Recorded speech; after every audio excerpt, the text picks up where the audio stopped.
Hello, I'm Amara Jones, and today is Friday, February 27th. This is Caffeine TV, your daily news brief, here to take you through 3 headline numbers in just 3 minutes, giving you a different take on everything from housing policy to the Real Housewives. The first number today is 900, as in 900 feet. That's how far the U.S. military is from the Russian border this week. A U.S. Army regiment is in Estonia, a NATO country which shares a border with Russia, and the U.S. military is there for exercises. And earlier this week, Estonia had a celebration for independence, and the U.S. military regiment participated with armored personnel carriers with the American flag flying from them within eyesight of the Russian border. But as the Washington Post points out, this isn't the only instance of American U.S. military hardware showing up in a NATO country. Just a few months ago, American tanks rolled down the streets of Vilnius, the capital of Lithuania. Now, I've traveled to all of the Baltic states and actually spent a time working for the Estonian government, and know that a concern of these governments has been the presence of their Russian populations left over from when they were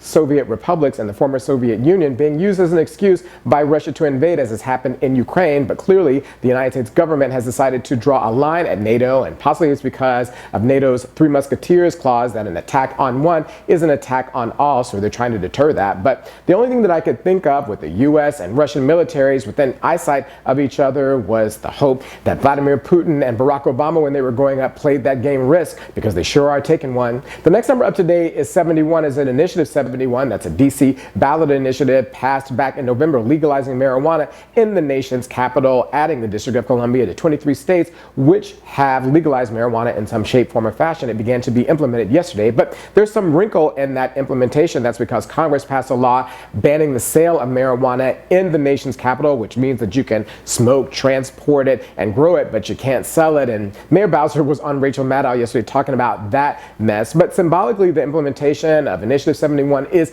important. That's because D.C. has the highest proportion of African Americans of any jurisdiction that have voted to legalize marijuana on this scale. And as the New York Times points out in an op-ed, the criminalization of marijuana began with its identification with blacks and Latinos back in the 1930s, which got me to thinking about the possibility that actually smoking marijuana legally is striking a blow for civil rights, which means that Snoop Dogg is somewhere up there with Martin Luther King. The last number of today is $150,000. Now, just when you thought that the award season couldn't sink to a new low, it's done just that. That's the value of the pearl dress worn by Lupita Dress, designed by Francisco Costa on behalf of Calvin Klein for her red carpet walk at the Oscars and presentation at the Academy Awards. And it was stolen from her hotel room, the London, in LA on Wednesday between 8 in the morning and 9 at night. Now, when she was asked on the red carpet what her inspiration was for her jewelry and her dress, she said that the song Diamonds and Pearls by Prince was what motivated her. And it got me to thinking why anyone would put hundreds of thousands of diamonds and pearls unsecured in their hotel room. But experts who were asked by the Associated Press said that